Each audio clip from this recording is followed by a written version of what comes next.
And we are live. It's the Revved Up 906 podcast, Detroit Pistons podcast to be exact. And I'm Ryan. Tonight was arguably probably the best game we've played all season long, and we still lost.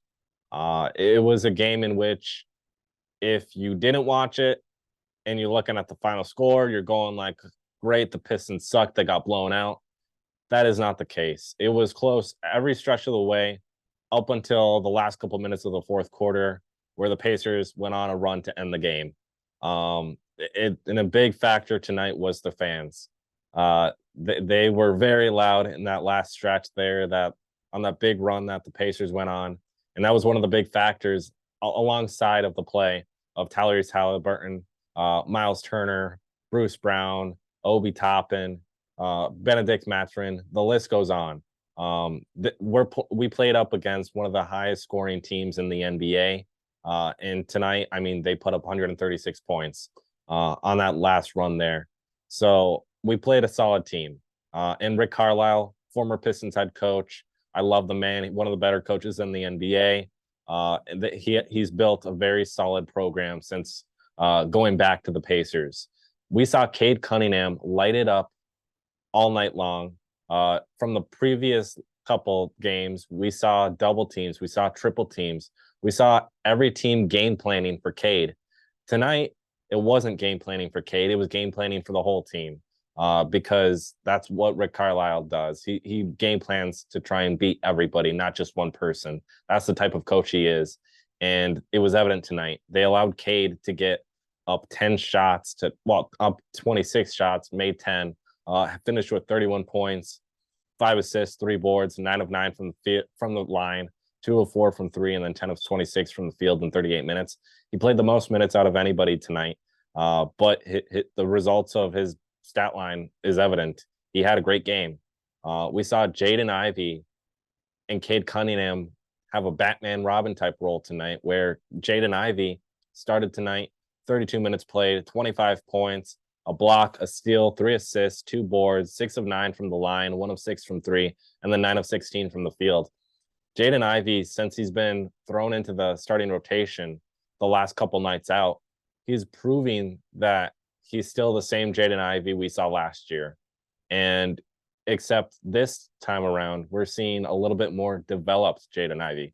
And I know a lot of you think that, yeah, Jaden Ivey shouldn't be coming off the bench. And I agree with you. I don't think he should be, but I see value in him coming off the bench too. There is a lot of positives and not a lot of negatives.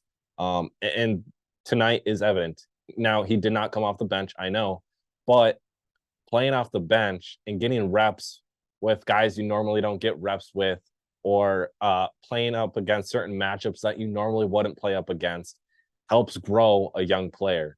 And that's what we're seeing out of Jaden Ivey through these first couple games in which he's starting for us now. And it's been a lot of positives versus a lot, not many negatives.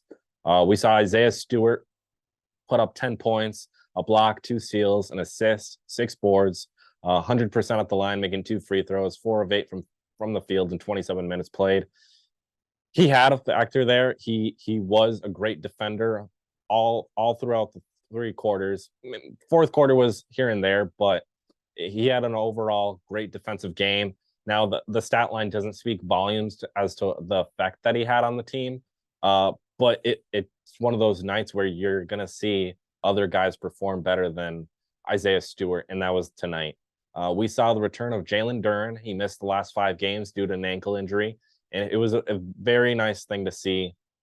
He came off the bench for us as expected. I mean, when you're coming off an injury as significant as it was, to the point where you're missing 5 games in a row, you're of course going to be coming off the bench in a limited amount of time. He finished with 13 points, a block, a steal, 4 assists, 13 rebounds, 3 of 4 from the line, 0 of 1 from 3, and 5 of 10 from the field in 29 minutes played. He had a great game. He was one of the contributing factors in which we were actually in this. We out-rebounded the Pacers through the first 3 quarters. It wasn't up till the fourth quarter in which we lost it. In the last couple stretches there, we had no rebounds to the Pacers 7, where as before, we were just controlling the boards and the glass all night long. And you can credit Benedict Mathurin for how he played in there. Bruce Brown, Obi Toppin, Miles Turner, those guys really know how to hit the glass, and they proved that tonight. And it's just one of those games in which, yeah, we're making the right plays every single time, but at the end of the day, they've played together a little bit longer. They're a little bit more experienced. They have a vetted head coach.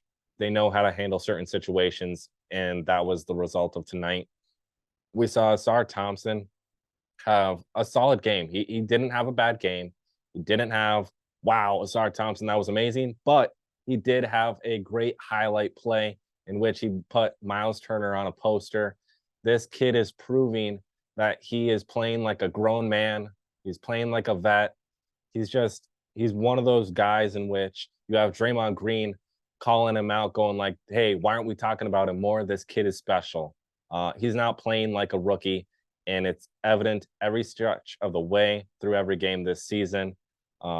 He had 8 points, a block, 3 assists, 6 boards, 4 or 5 from the field in 30 minutes played. Yeah, I know it's not like a crazy stat line in which he's been averaging lately, but I really think the Pacers kind of game planned for him tonight and tried to slow him down, which resulted in, you saw Cade Cunningham going off, you saw Jaden Ivey going off, and even Duran at times going off.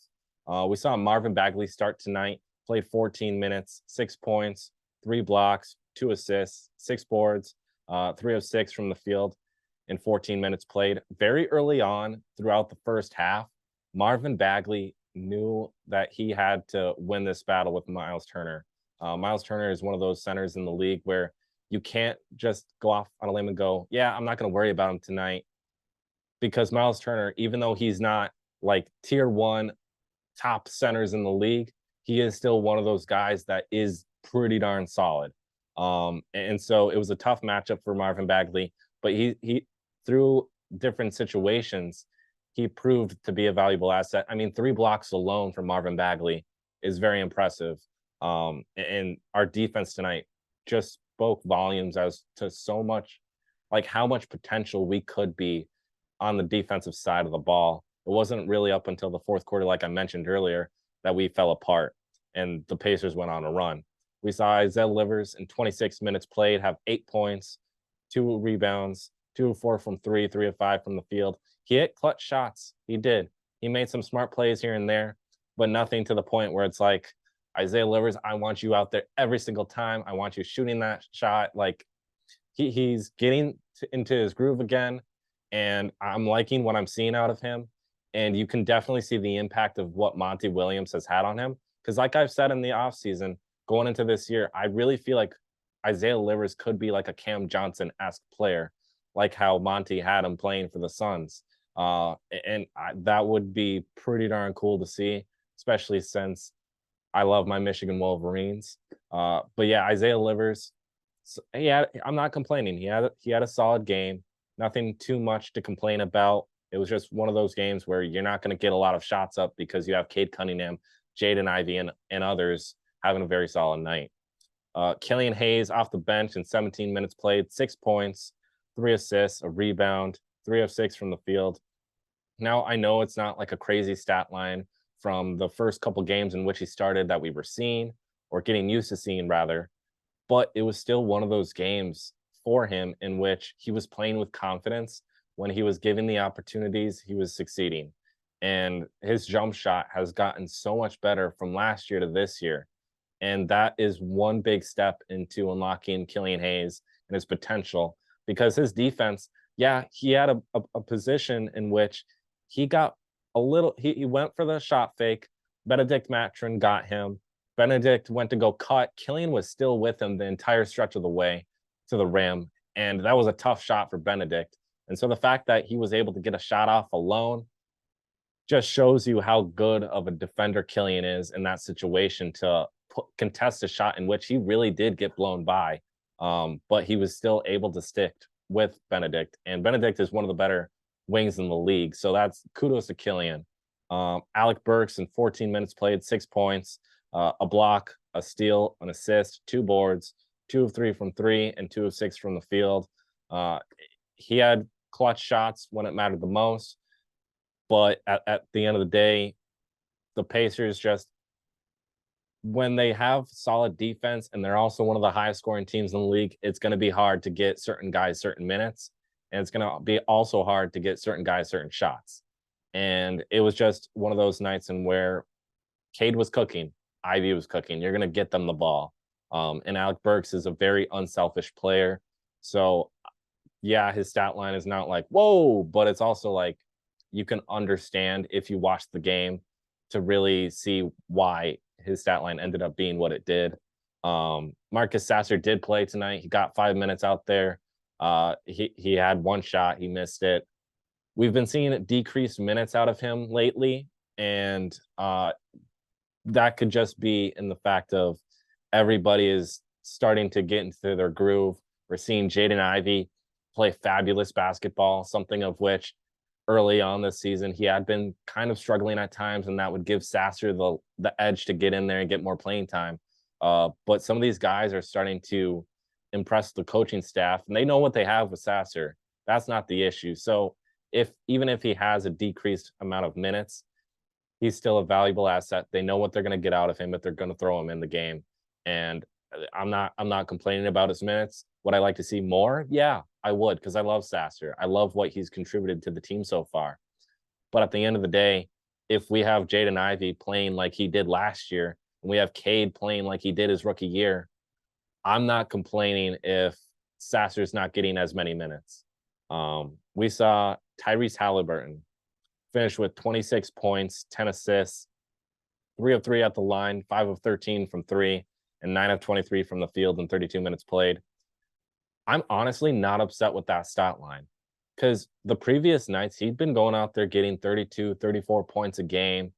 And tonight, even though 26 is a lot and you have him to double-double and 10 assists, it's still one of those games in which you slowed him down. It was evident all night long. You slowed him down. But the issues with slowing him down from a shooting standpoint is he's a great passer. He really is. He knows how to break down defenses. And when you have guys like Buddy Hield, who is one of the best three-point shooters in the league currently, and he's not one of the best all time, but he's certainly in question to be up on that list. He's just one of those efficient players. He finished with 18 points tonight on 3 of 6 from the three-point line. So, like, case in point, Miles Turner, 23 points, 10 rebounds. Bruce Brown, 10 points. He pretty much 3 steals, 5 assists, 4 boards.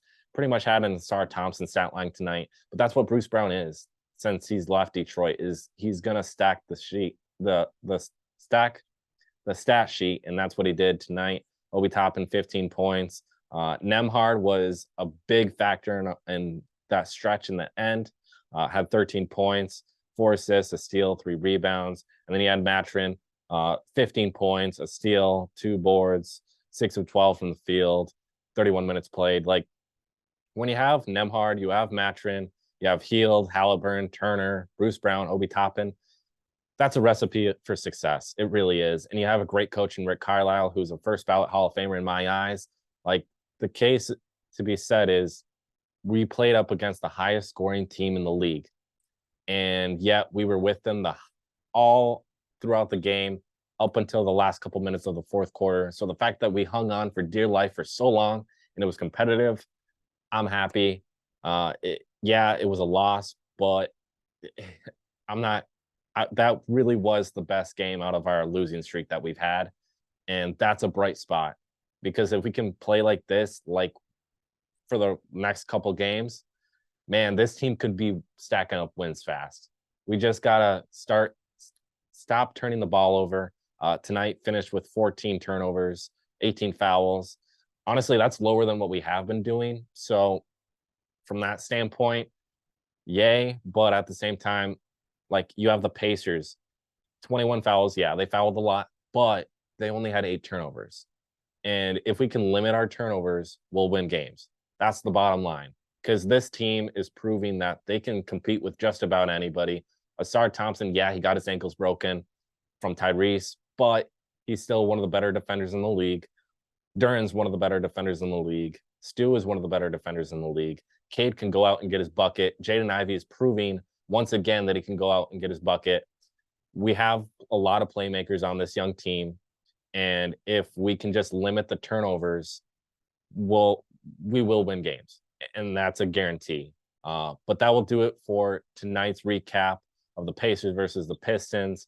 The final score was 136 to 113 in the Pacers' favor. We will see you guys, and then we will see you guys next time. Peace.